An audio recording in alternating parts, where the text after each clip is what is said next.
And now let's go through the scenario of the seasons. Life and business is like the seasons. Let's cover them.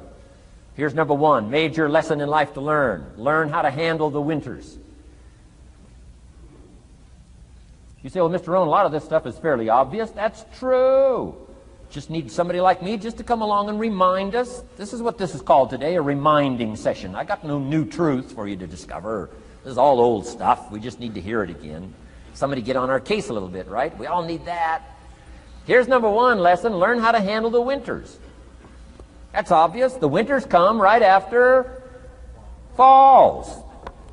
And pray tell how often?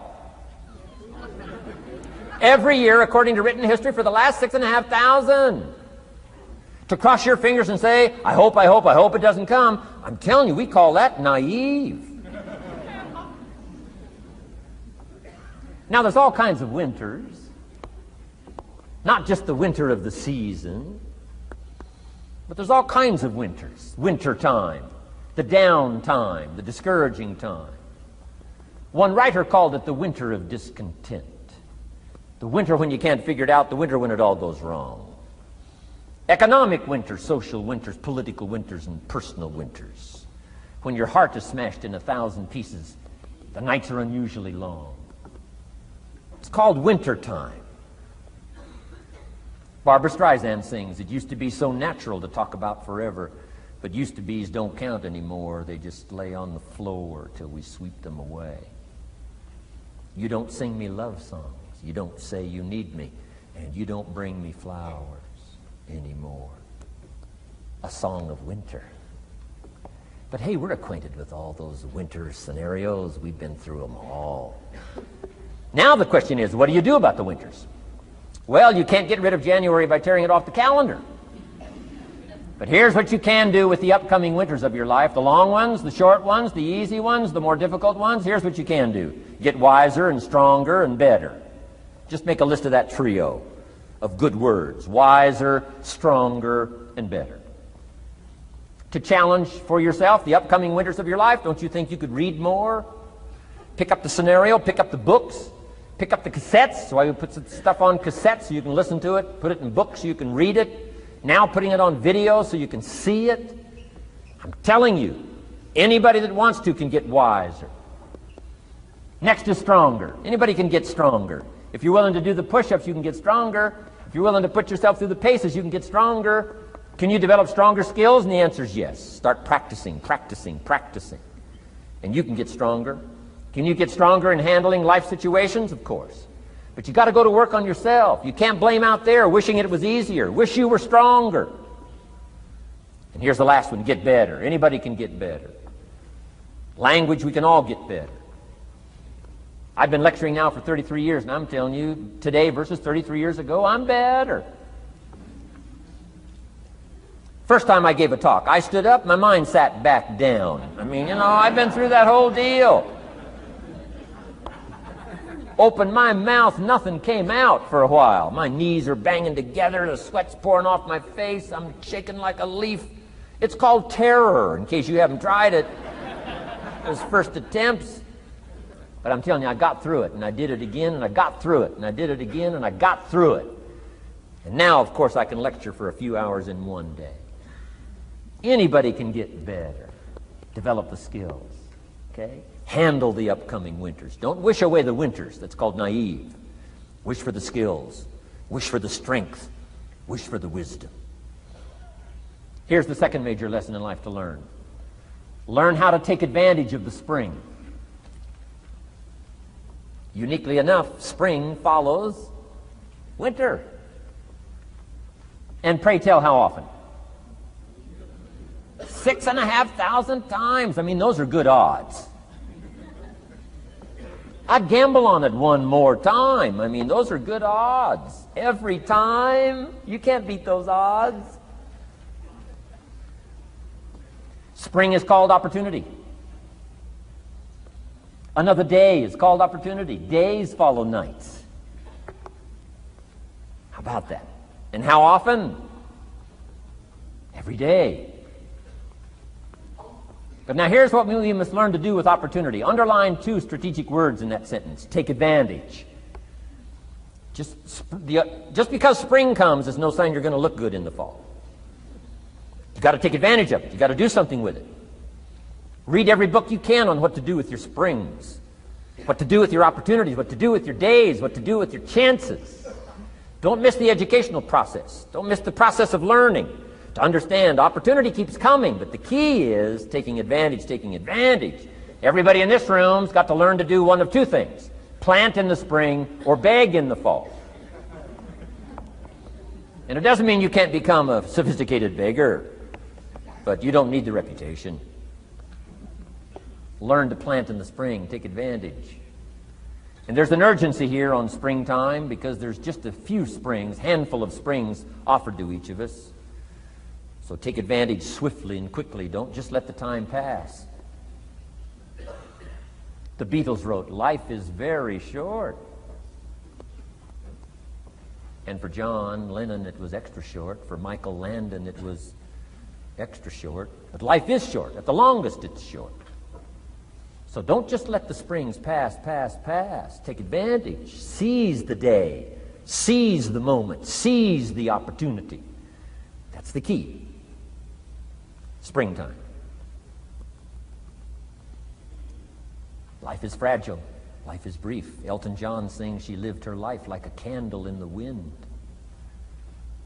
It's fragile. It's brief. Whatever you're going to do, you got to get at it. Don't just let it pass away. Here's major lesson number 3. In the summer, learn how to nourish and protect.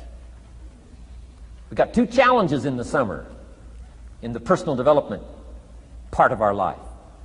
And that is become capable and powerful enough in the summer and wise enough in the summer to nourish what's good and defend yourself against what's bad. Nourish and defend. The summertime is an interesting time. It holds the possibility of the promise of harvest time, but it also has the possibility of the threat. Sure enough, as soon as you've planted your garden, the busy bugs and the noxious weeds are out to take it. And let me give you another word of advice. They will take it unless you prevent it. Summertime is an interesting time.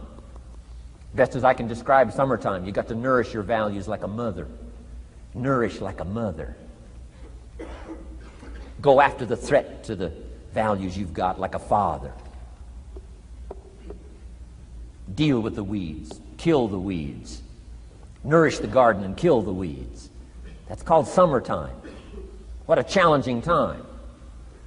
Give life like a mother. Take life like a father. Summertime.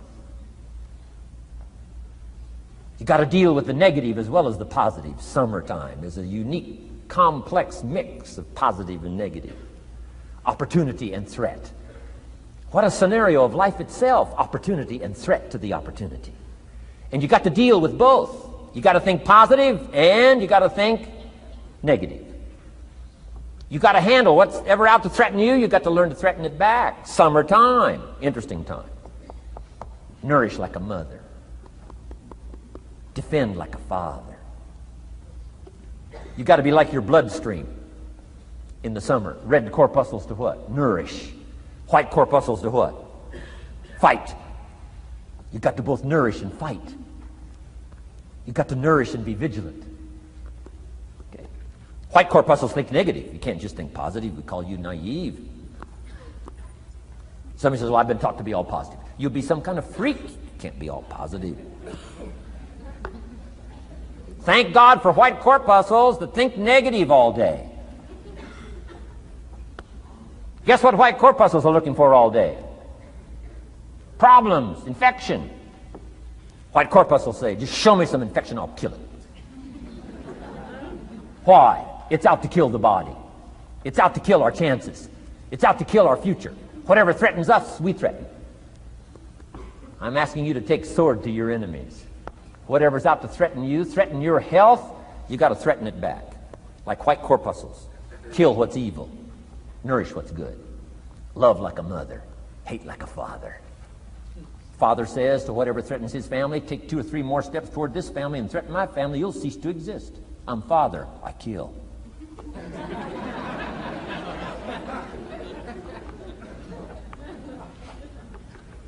Don't let the weeds take your garden, wreck your chances for a good harvest. Deal with your enemies in the summer. Called good and evil. The great struggle in life is called good and evil. Tyranny and liberty. Sickness and health. It's the way life is. Tyranny threatens liberty, takes over Kuwait. Can't have that. If tyranny takes Kuwait, it'll take Saudi Arabia. If it takes Saudi Arabia, it'll take something else. Where are we going to stop tyranny? As soon as possible, lest it take the whole world value. So George Bush draws a line in the sand, consults with his allies, sends 500,000 troops to Saudi Arabia. Finally, Desert Sword, Desert Storm, takes on Saddam Hussein, drives him out of Kuwait. Why? Because it has to be done. The great struggle between liberty and tyranny, the great struggle between evil and good. And you've got to treat your own life the same.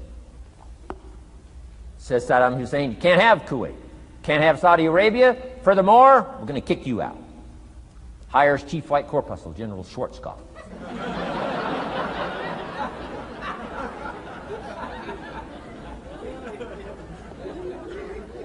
Takes care of the matter.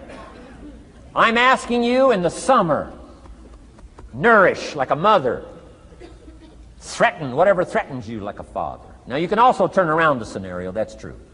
Love like a father, hate like a mother.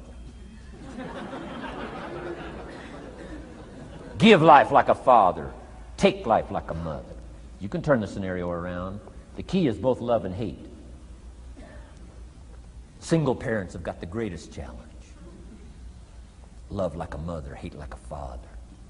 Love like a father, hate like a mother. Nothing more dangerous than an angry mother.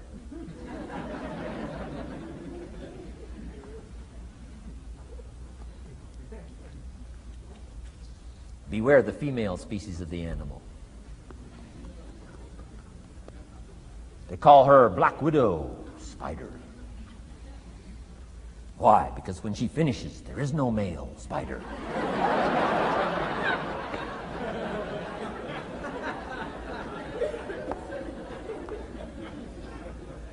I saw this article. I was flying on an airplane up in Canada. I saw this article in one of the airplane magazines. Showed a picture of this guy with his shirt off. These claw marks down his back, teeth marks in his neck. The guy almost got killed. He was out in the woods, saw a mama bear with her little cub. Said, oh, this looks cute. Had his flash camera, went flash, flash, took a picture. Mama bear treats it unkindly, promptly chases him. Caught him, almost killed him before they got to him. Beware, mama bear. So, love like a father.